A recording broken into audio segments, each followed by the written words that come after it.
you money takes time before you now get money out of the business. You need capital, you need some what we call a runway before you take off. So, and that is primarily you need cash because you need to sustain yourself. If you're going full time, you need to sustain your family. By the time you come out of med school, you're also not 21, 22. So you need to think about not too far from family and all that. So you need to think about all those things over and above just the business. You need to think about the financing aspect of it. Thirdly is partnerships. If you're gonna go with partners, you need to think about, you need to have a governance structure right from the word go. It's very, whatever you plan in business, whatever you put on paper, no matter how good you are, things just change all of a sudden. And you need a partner who's thinking similarly to you, someone who is patient, someone if things become tough and now you have to raise more money, they're available to raise that money and they see it. Someone if you have to cut down on your expenses, you need to think through that. If you are two, you also need to think about this other person, what are the things influencing this other person, things as spouses, have a say on your partner. So if you're doing partnership, at least start with a proper well-written document that says this is the shareholding, this is the decision-making framework. It doesn't sound, it might sound you're over-analyzing or over-preparing, where you don't have any money, you don't have you don't have a premise, you don't have a product, and here you are wanting to think about how is decision making going to be done. And you might say, watch at once, and then we figure it out as we move. So it's important to think about, if you're going into partnerships, people that you have a similar vision and similar thinking, and should anything happen and you differ in opinion, how do you do that without risking the existence of the business? So how do you compensate somebody if there's going to be compensation? How does the person compensate you? That's how you designed the people who came in. So there's a lot of things to think about. And I think lastly is that a lot of people there's a lot of things that are going to discourage you. It's really easy in the beginning when you set up a business. There's a lot of, we call it failing forward, whereby you're always failing, but you're moving forward. You have to break things and remake them. You have to deal with government. I have a lot of my friends who now NHIF has not accredited for 2 years, and their business was built around NHIF, and they had to rethink about it. You have to rethink about if you are expecting to serve private insurance, like majority of urban placed facilities do, you need to rethink about it. Laws could come, COVID could come. So you need to be open to these disruptions and be flexible to change your business plan and your thoughts and everything, and be ready to make some sacrifices despite discouragement that might come from friends, family, from colleagues, from the government, from KRA, from the market, from city council who can take away your billboards and all that. So you need also to be strong enough to have your vision clear, and that should guide you and propel you. So sort of in so many words, that's how, there's a lot to prepare. That's how I would go about preparing. All right. So thank you very much. I'll encourage our participants to actually put in their questions on the Q&A, because Dr. Benson is happy to work through your questions. But possibly before, I would want to ask you to describe the Equity Afya model. But before you do so, kindly elaborate, based on your experience, what are some of the opportunities that a young doctor or a young healthcare worker would be exposed to in the current market? What are some of the things I can do? I think as a doctor, in terms of opportunities, I'll divide them into two. There are opportunities in terms of, I want to go and invest and do this business. There are opportunities in terms of employment. I look at it in terms of, say, employment. I think it's still important. Just think about it. So, because if you want to go into pharma, then you probably want to see if you can get opportunities in pharma. If you want to go into IT, health IT, then perhaps you're looking at opportunities in health IT. I think it's broad. I have colleagues who look at opportunities in health insurance and they work in health insurance. They give me a headache because, of course, they're hired to monitor quality and also monitor costs. So, but at least we're able to speak the same language. So there are areas in health financing. So health insurance could cut across private as well as in public. Public could be systems like NHIF, could be in places like KEMRI, which has a huge number of health economists or health financing people, good number of them doctors. It could be, there are quite a number of parastatals, there are quite a lot of NGOs now with a lot of money going into UHC, so somebody can look at that in terms of health financing as a career, and some people could start off being employed as in NGOs doing health financing, and they end up being a health financing consultant. It's you can set up a consultancy business. I do know some doctors who win huge amounts of awards. These coming from, say, CDC and all that. It takes time to get to that level, but there are healthcare management organizations that really focus on health financing, and it's an area that is growing. All these talk about UHC, about strategic purchasing. Another area to look at is in pharma, which you could start from thinking, am I going to set out my own pharmacy, all the way to, am I going to have a distributor's license? I envy pharmacists who can easily do that and import things, drugs and all that. There is cartels. Okay, there are established organizations or entities. Guys have been doing this since time from many years, but again, there's always space to grow. So in the pharma business, that's a whole new line of opportunities to start a business, employment. I do know guys who go in as around 2008, 2009, people would wonder, why are you going into work in pharma? I had friends who went to pharma as a medical science liaison. People would say you're a med rep. And well, I didn't go into that line of business, but it was interesting that today a lot of people are now going into that line of business, looking for to work in these large pharma. So that's a place that you could go in and rise. And it's a market. It is a business on its own. It's a whole industry on its own. Big money and always looking. Doctors are typically sharp fellows. So if you train them how to think like a businessman, and they understand the health sector, this is pharmacies and all that. It's a place we've seen quite a couple of doctors grow into pharma. Of course, pharma also keeps changing. Africa is not the primary market. They make a lot of money in other markets, so a lot of changes and the market shifts. But I still think now there's quite a good number of people who are in pharma. Another area is, I envy dentists. You can graduate with about 1.5 or even 1M or even less. You can get something from China and set it up. So I think also somebody, and it's a very, today I still struggle to understand the dentistry. It's very, very technical. Who knew? I know how we used to diss them. It's just teeth, but it's very, very technical and actually has very, very good margins.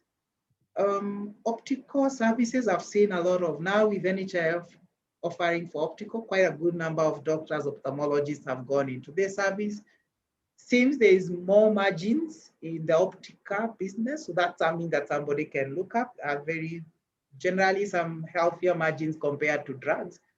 Well, we do have the established entities, the likes of Optica and Baus, but I've seen eye hospitals coming up and really offering that holistic care, especially if you have an ophthalmologist on board. So it's really broad. There's IT, which is again a growing industry, and especially health IT. You don't actually necessarily have to be an IT guru to be a digital health expert, because think of it, every single hospital now, whether you like it or not, must have a HMIS.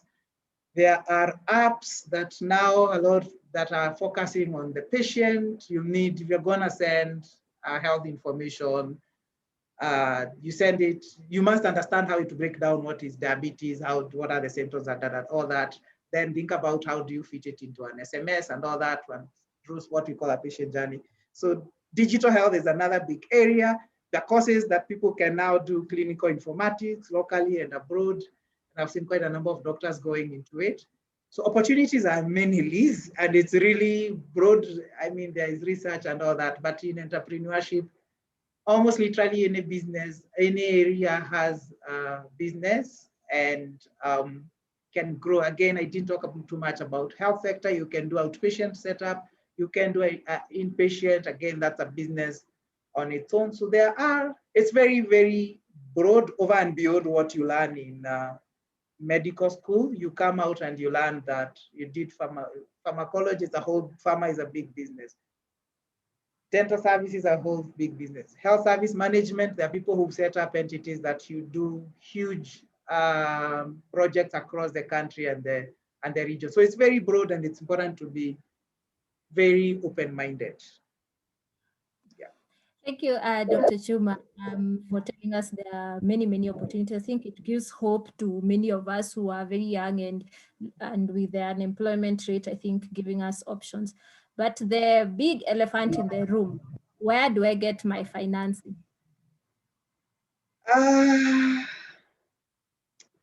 Okay, so financing is, I think I'm a big believer, and I'm lucky that with Equity Afia, we were given that opportunity to start small and learn and then grow. So I'm a big believer of starting small and not rushing, because if you put in too much money, either way, like even when I moved from the market, Rongai is a market that we had understood well. We were among the top medical facilities in terms of people visiting us. Then you go to town, that's a completely different market. We are now targeting office people. When I did digital health, I knew I'd done a lot of webinars. I knew there was money there, or there was a business then, but again, you have to learn. So I'm more of a proponent of starting small and fast testing. Don't overanalyze though your business plan, because either way it's gonna change. Regardless of how beautiful and how detailed it is, you're gonna put it to the market and it's gonna change. So start small, don't put up all your money. If you think you're going to take 6 months to break even, think of, have a best case scenario. So if you think 6 months is to break even, then say 6 months is the best case scenario, have a worst case scenario of 12 months. So if you start small, then you need less money and less capital. If you have another source of income, that's good. If you have to save up, then think about, you would rather, don't start with double the rent don't start with rent that you need, that you only be able to utilize that space in 4 years. It's hard because again, you never take your rent in bits. You have to you find space, take it or leave it. But staffing, think about staffing. So start small and think of investing in systems. There's a lot of work you're going to have to do yourself. At one point, I was designing some flyers. At one point, I was in the field. I have ever put up a tent because we had only one marketer and the guy is late, and I have to put up the tent, and I have my staff who are all female. So start small and be ready to do a lot of things. So that helps you cut down on the money. There's different sources of capital. The most expensive source of capital actually is not loans. It's actually equity investment, where you tell somebody, here is money, here is my business, it's making X amount of money, I'm giving you 20% of that. So you've essentially given up 20% of what you're gonna make in 20 years. So if you can go as far as you can, and without having somebody else externally inject capital, and only have them inject capital when you have a proven business plan, that's best. So if you can raise money yourself from family and friends as opposed to private equity, and we have very many. In Kenya, we've bought a lot of the leading medical facilities. That would be best. But really, capital is a big challenge. Again, banks will not finance you if you don't have, banks don't finance what we call greenfield projects that are not already existing, because they look at your cash flow and business turnover. If you can have a proof of concept, something, then grants are a good source of money. Again, those ones you need to know how to write a business plan, you need to know how to talk business, how to pitch and all that, and really write concisely, and not necessarily scientifically, but concisely, in a way that you can show a vision. Science is it's 1 + 1 is 2. If this is a hernia, this is how we manage it. But a business person says, I am here, I can multiply this into 10,000 or into 1 million. So if you can know how to write those proposals, online there's a lot of grants and a lot of challenges. The challenges of challenge funds that are always up at any one time. Every year, I think I see about 3 or 4. Those could be a source of some capital, and this is what people call accelerators. So there's one called VC4A. If you just Google VC4A, you'll see quite a number of programs. Again, some of them do look for a business that's existing. Some of them fund proof of something that has a proof of concept that's well thought of. But you're right, there's no straight answer. But if you have a dream and you really you're pretty well convinced that it can work, bank loans can still. Some people have started with bank loans. Again, don't start too much. Don't start with a very huge one. Start small so that the cost of interest doesn't hit you hard.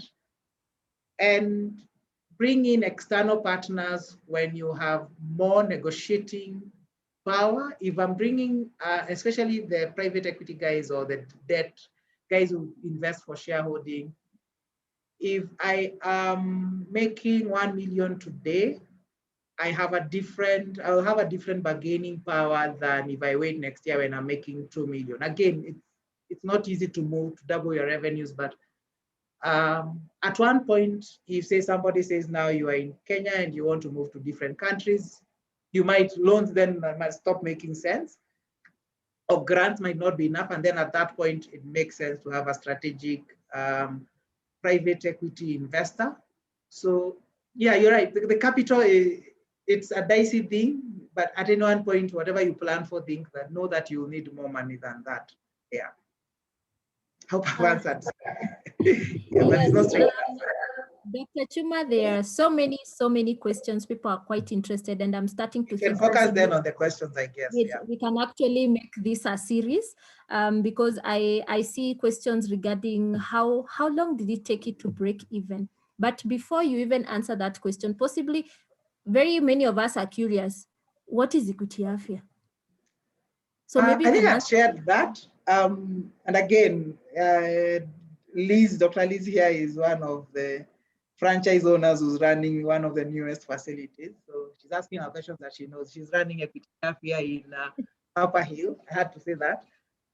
So Equity Afya is literally a group of doctors who at one point before they went to university worked under Equity Bank, and saw how Equity Bank has changed banking. And the doctors felt, wait a minute, if that can be done in banking, we could actually do it in health. And doctors came together and were fortunate enough that the leadership of Equity Bank believed in us, the doctors, and allowed us, so as opposed to me trading as Dr. Chuma, allowed us to trade as Equity Afya, allowed us to take that huge reputational risk because we carry the name Equity Afya. Lots of patients don't know that this is, when you walk into my facility, that this is Dr. Chuma's clinic. Quite a huge number of also doctors don't know that, and that's fine because we want to grow the brand. And really Equity Affair is an Kenyan doctors who have a big dream of really changing how healthcare is done by first being owners in the space, in the healthcare space. So we offer high quality, affordable care. We are heavily involved in running the business. So not only clinicians, but we are also entrepreneurs with a dream that if you have a dream that you can change healthcare, and if you put the right minds together, then anything is actually possible. So that's the informal explanation of what Equity Affair is. Formally, it's a chain of franchised out medical centers, whereby oversight is done by a company set up in Equity Group Foundation and oversees what we do. And we have standards, we have one HMIS system, we have one pricing. The look and feel is one, financing comes from, they're specially crafted financing products from Equity Bank, but generally it's a chain of medical facilities owned by doctors who want to contribute positively to health sector. Unless, Liz, you have something else to add. No, really. I think I will just add in terms of the model that is envisioned to promote access and equity. And that is why when you get to Equity Affair, our prices are pretty way below what other providers at our level would charge. And this is a deliberate attempt to change per se the market. And it doesn't mean that we are cutting any corners. It's only that possibly a bit privileged to be given the responsibility to do a startup and to do a different model. Somebody asked regarding building your own structure, that is, I assume, a medical facility, versus renting and renovating. What are some of the pros and cons to this?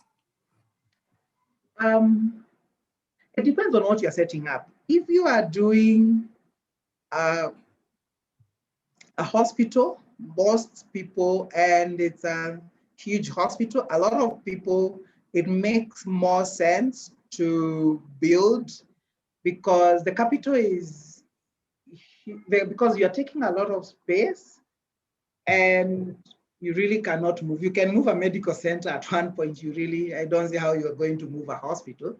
And also you rarely find a building that is already existing that is easy to, you might find that the cost of renovating an existing building and doing it to the proper standards of a hospital is very high. It's almost like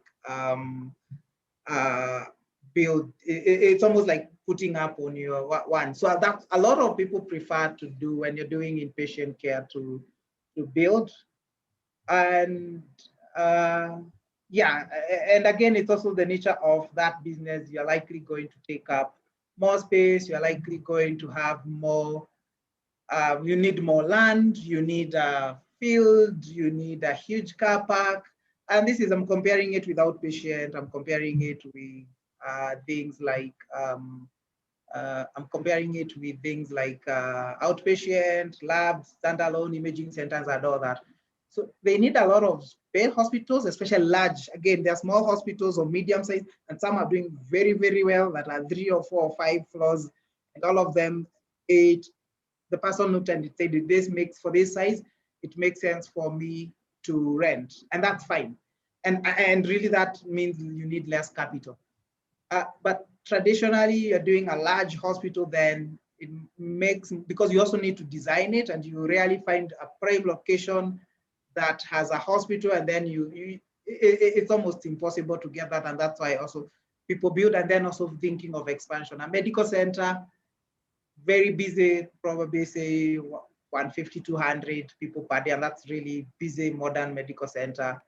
At that point, you are likely not going to need other area, further expansion. So there's a factor of expansion, factor of total size, and also some of the investors coming in, because you need huge capital if you're setting a large hospital, then they might as well buy the land and renovate.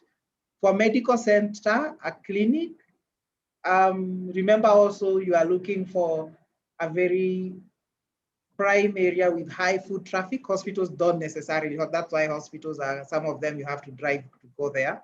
Again, that might primarily be for the very large hospitals. For smaller hospitals, you might need to be next to foot traffic. But outpatient centers, primarily you need foot traffic, and you find these are commercial centers. So it does not make business sense to you might not even get that land, because you need at most probably 2,000, 2,500 square feet. So does not mean and you don't really does that exist in a commercial sense where it's just one floor, one building. So that's why, again, people rent also. Outpatient is a high foot, for it to make sense, you need traffic. So that's why you have to be in high foot traffic area. And you need, you don't want to put up too much capital in building, because again, you want to break even pretty fast, as opposed to a hospital where you can take 2 years or 3 years or so. Outpatient makes more sense when you have a quick turnaround time for break even. So you also want to have more of your capital released and being for operations. Again, some people will do it and they will get, again, out of Nairobi in the counties, you might find space that you own, and you might find yourself with land, or you might buy land and build, and you never know, with devolution, it becomes a commercial area and you're able to set up an outpatient. But this is really the exception as opposed to the norm. Something else I also think about, outpatient is you're in the service of offering healthcare services, and you're not in real estate services. So you want your money to go into provision or production of services, as opposed to, because you can do another, you can move from, this is in Upper Hill, I am in Biashara Street, you can move from Upper Hill to Biashara Street, and instead of buying something in Upper Hill, you can open 2 medical facilities, the same capital. A hospital, you really can't open one just that that distance. So you want to be very efficient with where you deploy your money, and hence I wouldn't go for building unless you have plans of later on, and we've seen some people doing this. If you have plans of later on converting it into an inpatient and offering those services. So that's really why people, when you're thinking, again, if you're setting up a pharmacy, if you're setting up a diagnostic center, unless you have that capital, it makes more sense to rent as opposed to owning, in my opinion.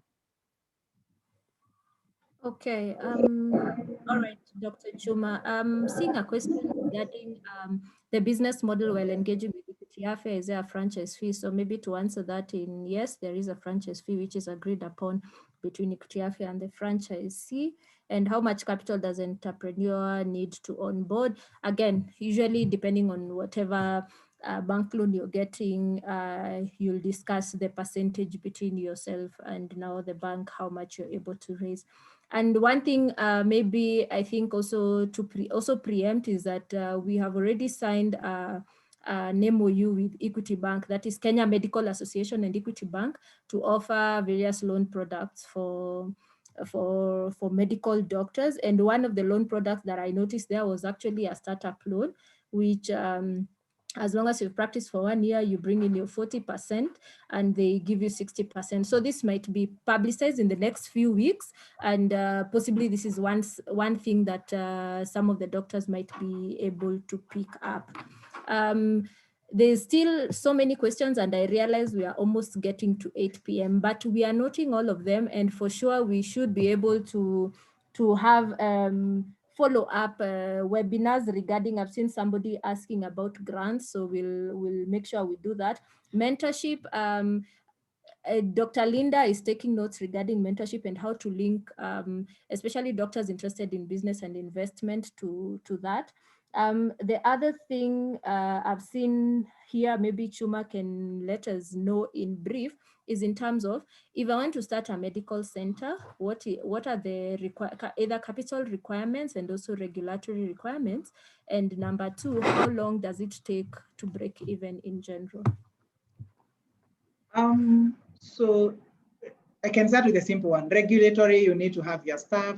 You need to get your building ready regardless of the size. Then you go to the local county guys, then you tell them, hey, I have a medical center or a clinic or I have a dental unit, please come and inspect. They come and inspect, then they give you a report, then they tell you you can operate. Actually, the first time they will ask you to pay, then operate. Then you go to then when they come, they inspect, of course, there are a few things you have to change. I've never had an inspection and I don't have to change something, and that's normal. Then you have to go to the KMPDC, the Medical Council.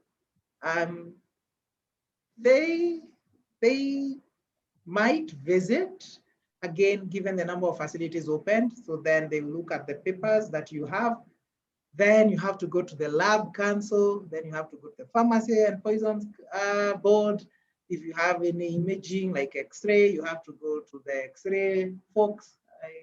Then lab I've mentioned, so there's so many councils or regulators you have to go to.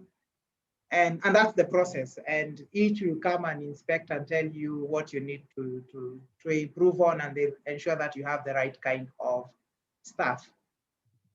Break even, it really depends. There is no standard break even. If you can do it within a year, well and good, but that's also depends on who you are targeting, depends on whether you have, if you're in an urban area, you need insurance on board. Even in rural area, you need to have NHIF on board. That takes time. That could take anywhere from 6 months to 2 years, depending.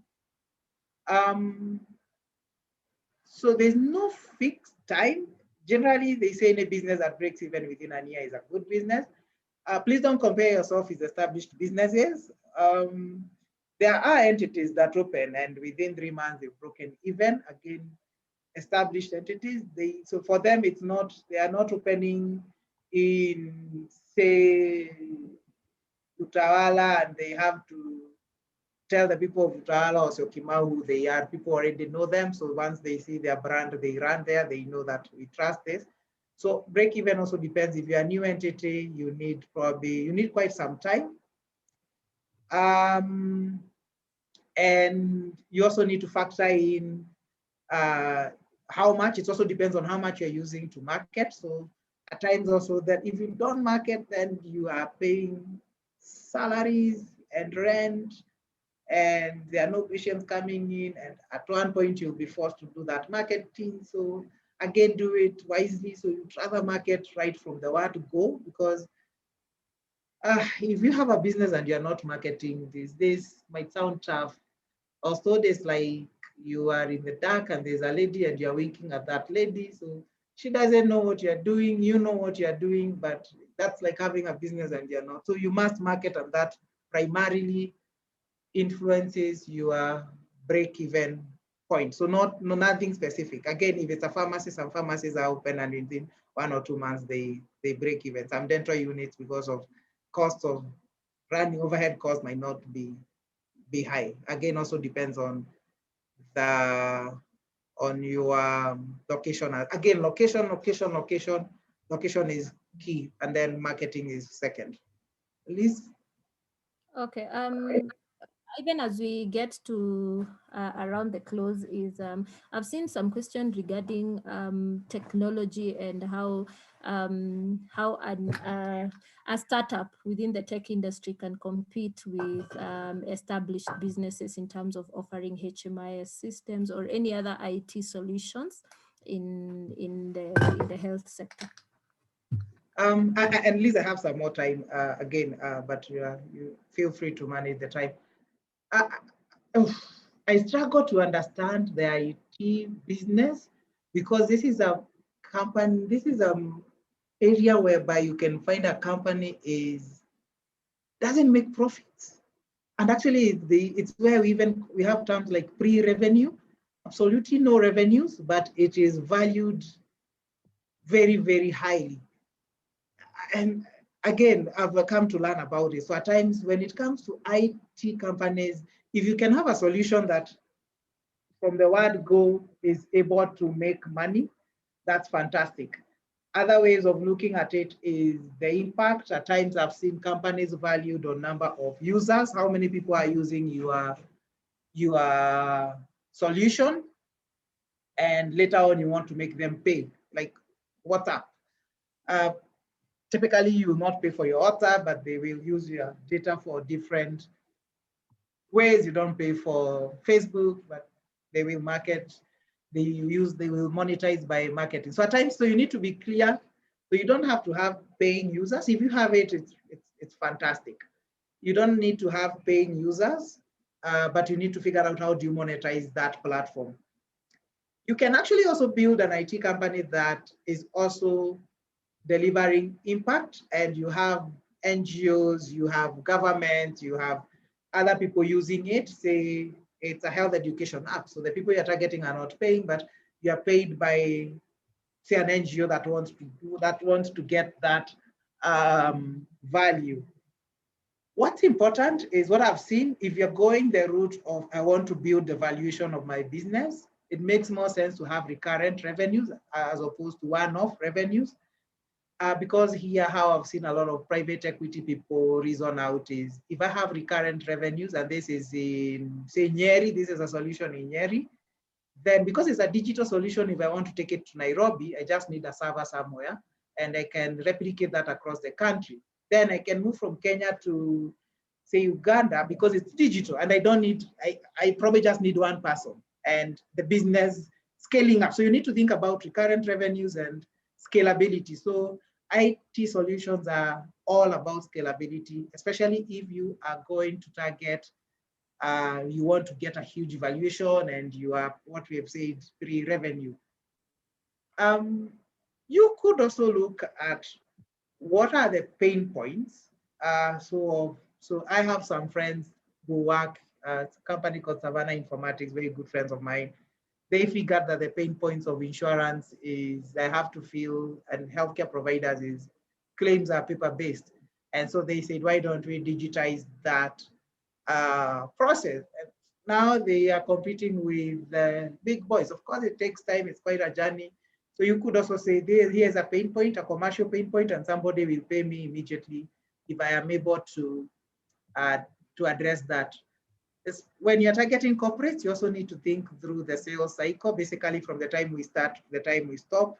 When I give you money, it could even take 1 year, 1.5 years. The sales cycles are just crazy and very long. You also don't need to be an IT guru. You can partner with somebody who is an IT guru. You just need to understand the problem and how the solution is going to address that. That said, we have we have a lot of apps, and we have a lot of, the app space is very competitive. We have a lot of solutions that don't move beyond testing, and a lot of them are donor funded. So if you can get something that's a very clear business model, that could essentially be a game changer. And while you're still on the IT and technology, you're being asked, how are you able to manage? They've talked about 2 clinics, but there are 3, yeah? How are you able to manage 3 clinics? How do you balance? Maybe you can talk about maybe my goodness, it is not maybe the easy. HMIS system and how it helps you. Business is tough. My family would kill me for no's there. It's tough to be in business. You work over and beyond. How I am able to run 3 medical facilities is because when you were starting the first one, as I said, I was literally involved in literally everything. Buying controls, I know the price of flyers. I know how long it takes to register patients. So I can tell you, if we move from 30 to 40 to 50 patients a day, then we need to change. We need to have an extra front office. I know who is selling what drugs at what rate, so I can tell you. I actually tend to know more about the price of drugs and less of the pharmacology. So when you're beginning, learn every little piece of your business, understand it very well. Then work as much as possible at every operational level. But then as you grow, then you're able to get, and when the business can afford, you're able to get people to work under you, but they know that you know everything about that business, and you now move from operational stuff to thinking about strategic work. In the first year of business, you'll always have to be thinking tomorrow, especially when your money is running out. Where is my money going to come from tomorrow? But when you get to a certain level, you still think about that. I'm not saying that it is automatic that you be able to pay salaries and rent, but you start thinking about, so I am in Feb. Whatever I now start doing now, if I'm not in operational work, is going to affect or impact my revenues for Q2. So you now do less of operational work and you do more of strategic work. What somebody has told me is you do less of working in your business and you work on your business, and that frees your time. You still have to do very long hours, but you can manage with IT, as Liz said, with the HMIS. I still have to look every day, how many patients have we seen in Rongai, Langata, or Biashara, whether or not I was there, how much did lab make, how much did this happen, there was a customer complaint, how have we resolved it?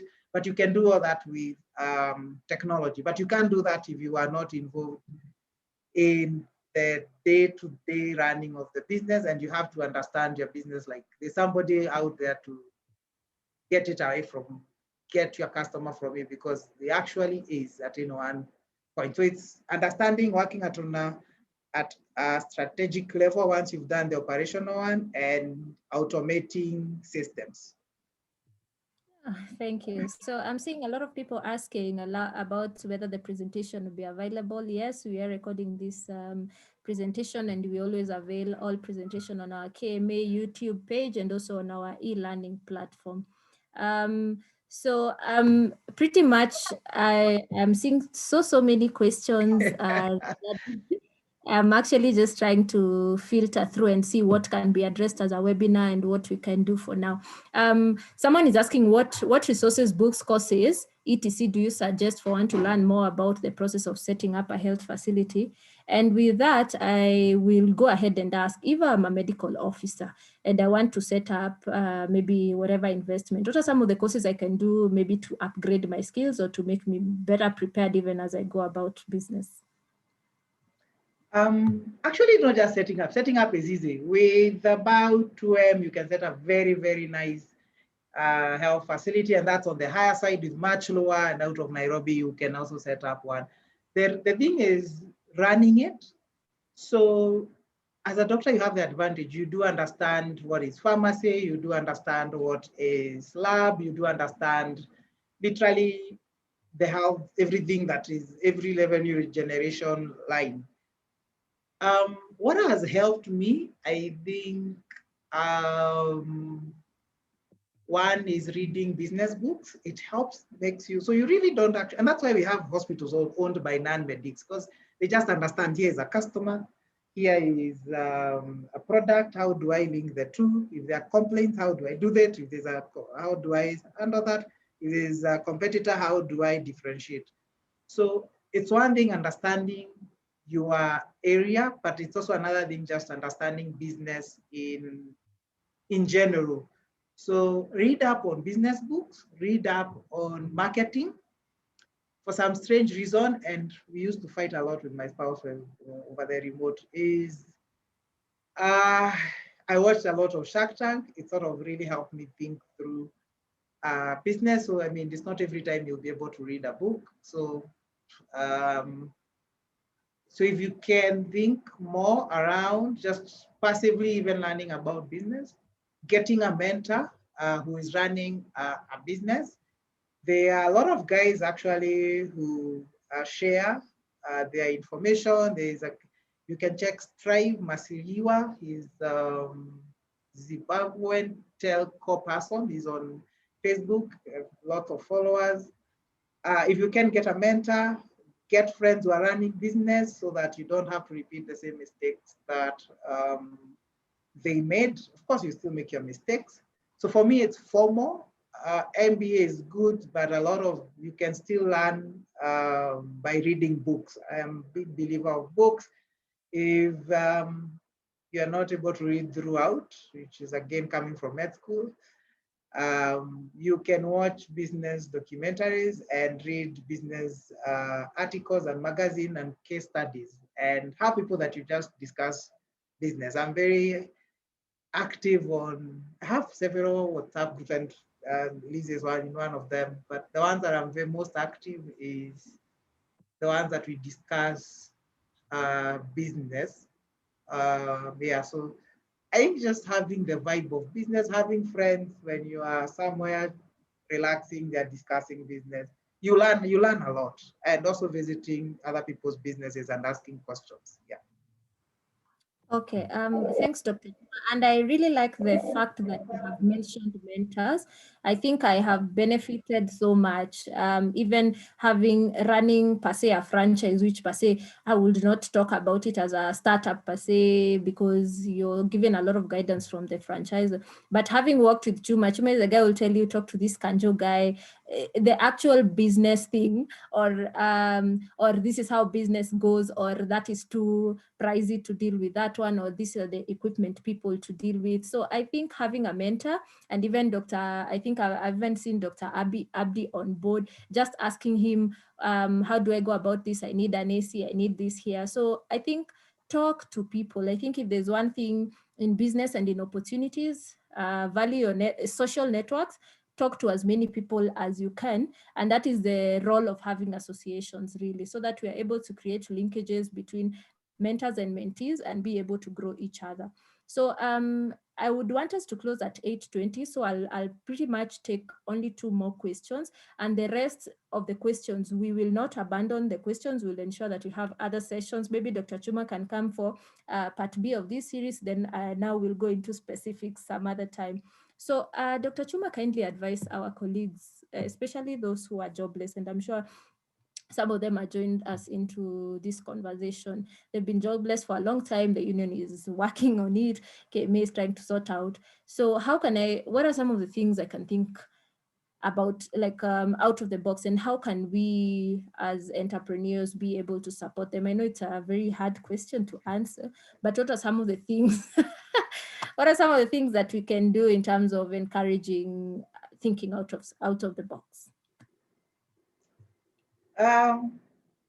Interesting question. So if somebody doesn't have a job, I think that's tough. I mean, it's so tough. maybe as I think about it, Dr. Chuma, from my perspective, I would say, and this comes maybe from my exposure in Equity Bank before I even joined. So in terms of, I would say for the doctors who are not employed, look for any opportunity you might get. It might not be in the clinical area. It might actually be as small as running a project somewhere. So don't fear applying for project work. Don't fear applying for things that are per se not clinical, even as you look at what else can you do. So I think engaging yourself, LinkedIn, doing a CV, checking out what are some of the technical work or even short contracts that you can do, even as you look for opportunities, and even now as you grow your business, mind to be able to do the same. I'm sure there's another conversation Dr. Linda is planning regarding opportunities for USMLE and clubs and all, and I think we shall be inviting other speakers for the same. Maybe Dr. Chuma, from your end, what advice would you give? I think I'll just pick up from what you said. I think look at opportunities out of the country. I am not encouraging brain drain, but you must eat and you must be able to pay your bills. Be open to that. So that could be clinical, people doing USMLEs. That could actually be non-clinical stuff. I've seen people build careers in research, people build careers in entrepreneurship, in IT, in health financing. Like that's how I started out as a health economist. In literally other health related areas, and you'll always be at an advantage compared to somebody who doesn't have that. So if you are a medic, if somebody is looking for a businessman and they get one who does not, so they both understand business the same level, but one is a medic, one is a non-medic, I'll go for the for the medic, again here, the caveat is that they both understand business at the same level, and that will be the same for research, same for anything else. If you can do other things, I have friends who sell, doctor friends who sell cars, who do anything. I mean, you still actually learn about business. You might be shocked whatever you do when you're selling vehicles. It is, you learn how to deal with people, you learn how to do digital marketing, because that's a big mainstay of selling vehicles, and you might one point go into health sector and use those skills. So it's difficult to tell. I'm one of those people, at times it's difficult, I think at times it's difficult to tell somebody, you have cleared internship, you don't have cash, you need to start a business. One, this person doesn't have might not have sufficient skills and might not have savings. So it's not automatic that, this might be a bit unpopular, it's not automatic that if you don't have a job, you need to think out of the box, and that box is entrepreneurship. It takes money and time, but again, I'm not saying we have people who, at times, I know people who've not even done internship and they went straight in business, and some people right after internship started selling gloves, especially during this COVID time. Actually, there's a shortage of gloves.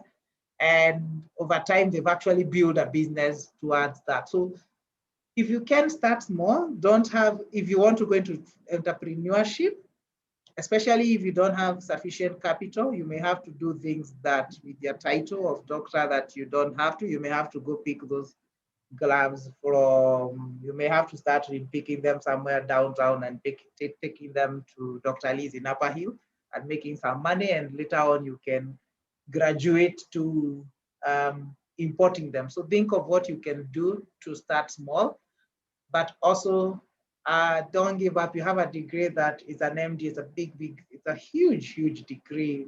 The government, unfortunately, may not be seeing it now, but there are other governments that do see the value of the degree. There are big universities that do see the value of that degree. So it's not something that, it's not for nothing, and a lot of good can come for it, but business is not it's not a silver bullet. It's not an answer to everything, and it's not outrightly the answer to, if I am unemployed, that 100% I go into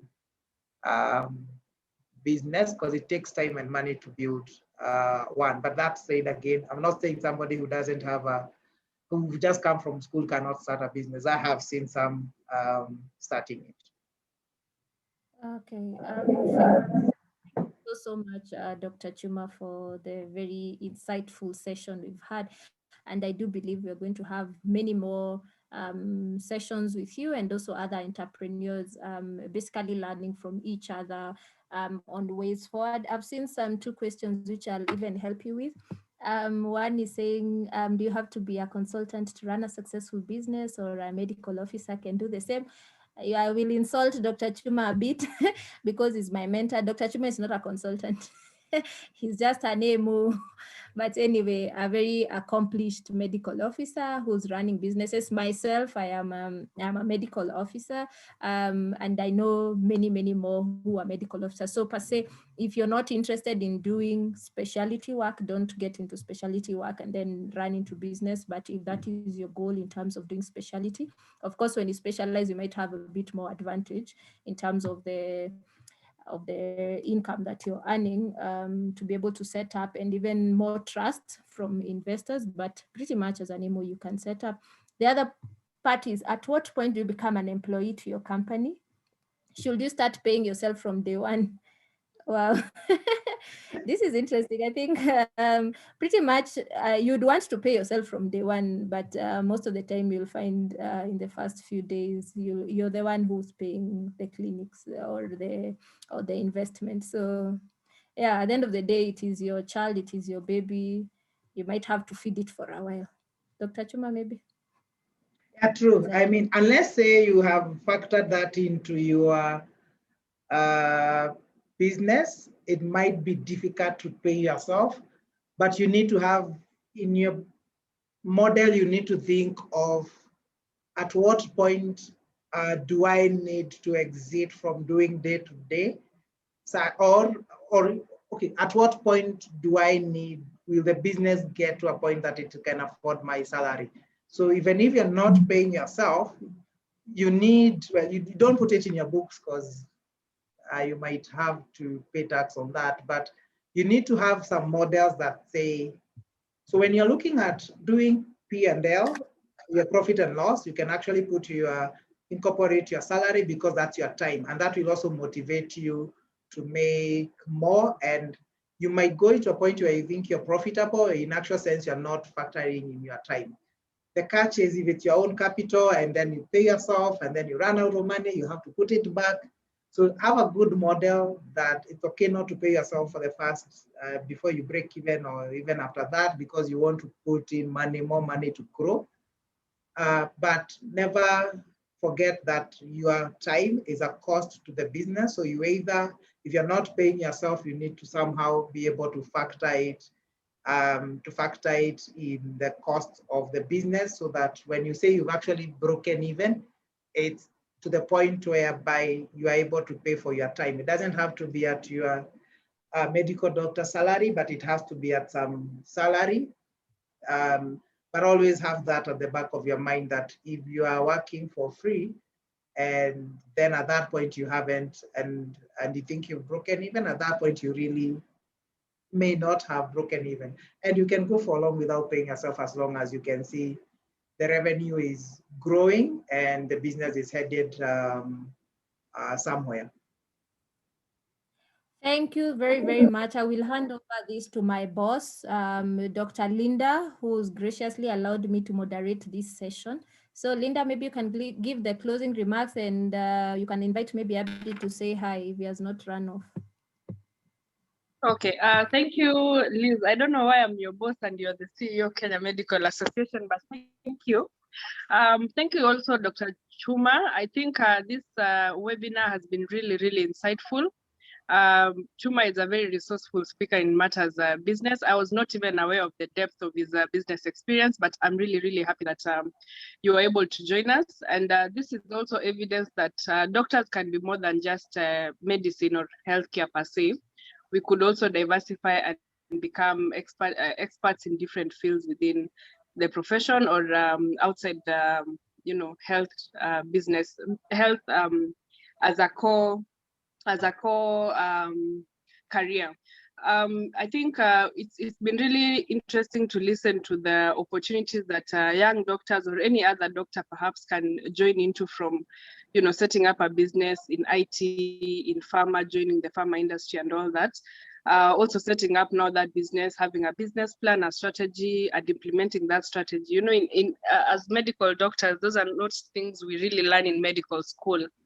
But we appreciate that there are people who've gone through this and find that really important. We have not been able to answer all the questions. I think we've only done like a third of the questions. So this means that this kind of webinar we'll have to make it a series, maybe do 2 more, so that we're able to answer most of your questions as doctors, and as YDN, we are here to ensure that we cater to your needs. As Dr. Liz also said, that we have another series which is related to this one, where we'll be doing opportunities for doctors abroad, and we'll start with the UK because we've already gotten speakers for the UK. That will be on the 13th of March. Again, in April, we are having our pre-conference. We are yet to determine the theme, but I have a feeling it will be around entrepreneurship and opportunities for doctors as well, because this is not a topic we can cover in 1 hour. So kindly fill there's a link I've sent into the chat box.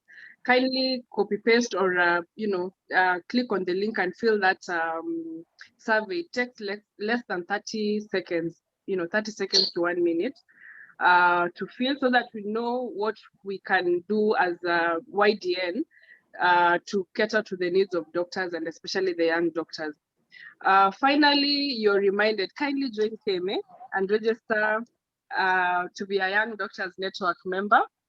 The membership for young doctors is the same as the membership for KMA. So if you're able to pay the 5,000 annual subscription as KMA, you can come into the network. We mainly operate through email and a WhatsApp group. I think that's about it, Liz, unless there's something I've forgotten. But thank you so much, attendants, also for coming. I think this is one of the highest attended webinars with KMA. So I guess this topic is really, it's what people want to hear. So Liz, take note of that. Thanks.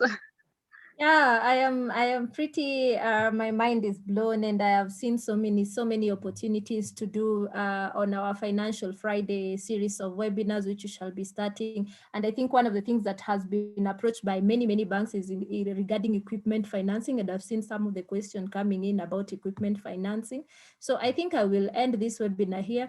And since I see our senior YDN, Dr. Abdi, is here, maybe he can just say hi and we close the session. Dr. Abdi, salimia wananchi.